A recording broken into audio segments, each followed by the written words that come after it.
အဲ့ဒီနေ့မှာပဲခွေးလေးကတခုခုမမှန်တော့ဘူးလို့ခံစားမိပြီးရုတ်တရက်ထွက်လိုက်တဲ့အိမ်ဘက်ကိုမရက်မနားဟောင်ပြီးသခင်ကိုသတိပေးဖို့ကြိုးစားနေခဲ့တဲ့အိမ်ထဲကအဖိုးကြီးကဟောင်တန်ကိုကြားပေမဲ့ဘာကိုဆိုလိုတာလဲဆိုတာနားမလည်ခဲ့ဘူးဒါပေမဲ့နောက်တစ်စက္ကန့်မှာတော့ပရိဘောဂတွေစတင်လှုပ်ခါလာတဲ့တအိမ်လုံးပြင်းထန်စွာတုန်ခါသွားပြီးငင်းငလင်ကြီးကြားရောက်လာခဲ့တဲ့ဘီရိုကြီးလဲကျလာချိန်မှာအဖိုးကြီးကကလေးမလေးကိုကိုနဲ့ကာကွယ်ပေးခဲ့တယ်ပြင်းထန်တဲ့နောက်ဆက်တွဲတုန်ခါမှုတွေအပြီးမှာတော့အိမ်တစ်လုံးလုံးအပြက်စီးပုံကြီးအဖြစ်ပြိုကျသွားခဲ့တယ်တခင်တွေအနေနဲ့ကြီးကြုံနေရပြီဆိုတာသိတဲ့ခွေးလေးကအပြက်စီးကြောက်တုံးတွေကြားကိုမရက်မနာတူးဖော်တော့တဲ့ခြေထောက်တွေတွေးထွက်ပြီးအရေပြားကွဲသွားတဲ့အထိတူးပေမဲ့လုံးဝမရက်ခဲ့ဘူးဒါတင်မကတားပေါက်သုံးကောင်ကိုပါခေါ်ပြီးအတူတူတူးခိုင်းခဲ့တဲ့ခဏခဏအပြက်စီးပုံကြီးဘက်ကိုဟောင်ပြီးမြေအောက်မှာပိတ်မိနေတဲ့တခင်တွေနိုးလာဖို့မျှော်လင့်နေခဲ့တယ်အပြင်ဘက်ကမရက်မနာဟောင်တန်ကြောင့်သတိလစ်နေတဲ့ကလေးမလေးနိုးလာခဲ့တဲ့သူမကဘေးမှာလဲနေတဲ့အဖိုးကိုအတင်းနိုးဖို့ကြိုးစားပေမဲ့အဖိုးကမတုံ့ပြန်ခဲ့ဘူးဒီအချိန်မှာပဲခွေးလေးကပိုးပြီးအသေးအတန်ဟောင်လာခဲ့တယ်ရုတ်တရက်အဝေးကလူတွေရဲ့အတန်ကိုကြားလိုက်ရတယ်အဲ့ဒါနဲ့ခွေးလေးကကယ်ဆယ်ရေးအဖွဲ့ရှိရာကိုအမြန်ပြေးသွားခဲ့တယ်ကယ်ဆယ်ရေးသမား2ယောက်စီရောက်သွားတာနဲ့သူတို့ရဲ့အဝတ်ကိုသွားနဲ့ကိုက်ဆွဲပြီးမလွတ်တော့ဘူးအစပိုင်းမှာတော့သူတို့ကစော့ကစားနေတာလို့ထင်ပြီးဖယ်ရှားလိုက်ကြတယ်ဒါပေမဲ့ခွေးလေးကလုံးဝအရှုံးမပေးခဲ့ဘူးကယ်ဆယ်ရေးသမား1ယောက်ကတခုခုမားနေပြီလို့သတိထားမိပြီးဒူးထောက်ကမေးလိုက်တယ်မင်းရဲ့တခင်အဲ့ဒီထဲမှာပိတ်မိနေတာလား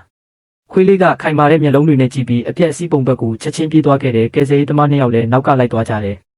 မကြခင်မှာပဲခွေးလေးကတခင်တွေပိတ်မိနေတဲ့နေရာကိုခေါ်သွားခဲ့ပြီးအောက်မှာလူရှိနေကြောင်းပြသဖို့စက်တိုက်ဟောင်းနေခဲ့တယ်။ကယ်ဆယ်ရေးအဖွဲ့ကအမြန်ရှာဖွေခဲ့ရာအဖိုးနဲ့မြေးမလေးကိုအပြက်စီးအောက်မှာတွေ့ရှိသွားခဲ့တယ်။အခြေအနေကအလွန်အန္တရာယ်များနေခဲ့တာကြောင့်သူတို့ကိုဖုံးအုပ်ထားတဲ့ကြောက်တုံးတွေကိုချက်ချင်းဖယ်ရှားခဲ့ကြတဲ့တခင်တွေကိုအောင်မြင်မြင်ကယ်တင်နိုင်တာမြင်လိုက်ရချိန်မှာတော့ခွေးလေးကကျေးဇူးတင်တဲ့အတန်လေးနဲ့တိုးတိုးဟောင်းလိုက်တယ်။မကြခင်မှာကယ်ဆယ်ရေးရဟတ်ယာဉ်ရောက်လာခဲ့ပေမဲ့နေရာကန့်သက်ရှိနေခဲ့တဲ့ဒဏ်ရာပြင်းထန်တဲ့အဖိုးနဲ့မြေးမလေးကိုပဲတင်ခေါ်နိုင်ခဲ့တယ်။ကလေးမလေးကငိုယိုပြီးခွေးလေးကိုပါခေါ်သွားပေးဖို့တောင်းပန်ခဲ့ပေမဲ့အဖိုးရဲ့အခြေအနေကအရေးပေါ်ဖြစ်နေခဲ့တယ်။ဒါကြောင့်ဒဏ်ရာရသူတွေကိုဦးစားပေးရတော့မယ်။ရဟတ်ယာဉ်ပြန်တက်သွားချိန်မှာကလေးမလေးကမျက်ရည်တွေနဲ့ခွေးလေးကိုလှမ်းကြည့်နေခဲ့တယ်။ခွေးလေးကလည်းဒဏ်ရာရနေတဲ့ခြေထောက်တွေနဲ့အနောက်ကလိုက်ပြေးခဲ့ပေမဲ့ရဟတ်ယာဉ်ကပိုမြင့်တက်သွားခဲ့တယ်။နောက်ဆုံးမှာတော့မတက်နိုင်ပဲရက်ကြည့်နေုံသာတက်နိုင်ခဲ့တယ်။ဒါပေမဲ့ခွေးလေးကတခင်တွေတနေ့နေ့ပြန်လာမယ်ဆိုတာယုံကြည်နေခဲ့တယ်။အဲ့ဒါကြောင့်တားပေါက်3ကောင်နဲ့အတူအပြက်စီးပုံကြီးပေါ်မှာနေရောညပါစောင့်နေခဲ့တယ်ဘယ်တော့မှမထွက်ခွာခဲ့ဘူးလတော်ကြာပြီးနောက်ပြန်လဲတက်တာလာတဲ့မိသားစုဟာသူတို့ရဲ့အိမ်ဟောင်းစီပြန်ရောက်လာခဲ့တဲ့ကလေးမလေးကအပြက်စီးပုံကြီးဘက်ကိုမျက်ရည်တွေနဲ့ခွေးလေးရဲ့နာမည်ကိုခေါ်နေခဲ့ပေမဲ့ဘလောက်ပဲခေါ်ခွေးလေးကိုမတွေ့ရဘူးသူမရဲ့ရင်ထဲမှာနောင်တတွေနဲ့ပြည့်နေခဲ့တဲ့အဲ့ဒီနေ့ကခွေးလေးကိုအတူမခေါ်သွားနိုင်ခဲ့တာကိုအမြဲပြစ်တင်နေခဲ့တယ်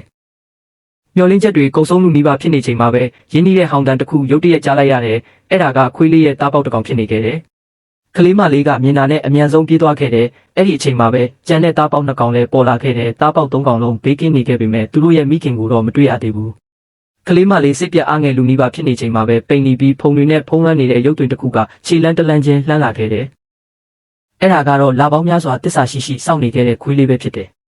ကလေးမလေးကအော်ဟစ်ပြီးပြစ်ဖက်လိုက်တဲ့ခွေးလေးကိုတင်းတင်းကြပ်ကြပ်ဖတ်ထားရင်းမျက်ရည်တွေမထိန်နိုင်အောင်ကျလာခဲ့တဲ့လာပေါင်းများစွာစောင့်ဆိုင်ပြီးနောက်မှာတော့ခွေးလေးဟာသူ့ချစ်ရတဲ့တခင်တွေနဲ့နောက်ဆုံးပြန်ဆုံတွေ့နိုင်ခဲ့ပြီးခွေးလေးလည်းမျက်ရည်ကျနေခဲ့တယ်။သူတို့ခွဲခွာနေခဲ့တဲ့ကာလတစ်လျှောက်လုံးမှာခွေးလေးကရှာဖွေတွေ့ရှိသမျှအစားအစာတွေကိုသူ့သားပေါက်တွေကိုပဲကျွေးမွေးခဲ့ပြီးကိုယ်တိုင်တော့စားလောင်မှုကိုတိတ်တဆိတ်ခံစားနေခဲ့တယ်။ဒါကြောင့်တင်းရဲ့အိမ်မွေးတိရစ္ဆာန်တွေကိုဘယ်တော့မှမစွန့်ပစ်ပါနဲ့။ဘာကြောင့်လဲဆိုတော့သူတို့ဟာတင်ပြန်လာမယ့်နေ့ကိုမျှော်လင့်ရင်းတစ္ဆာရှိစောင့်နေတယ်လို့ပါ။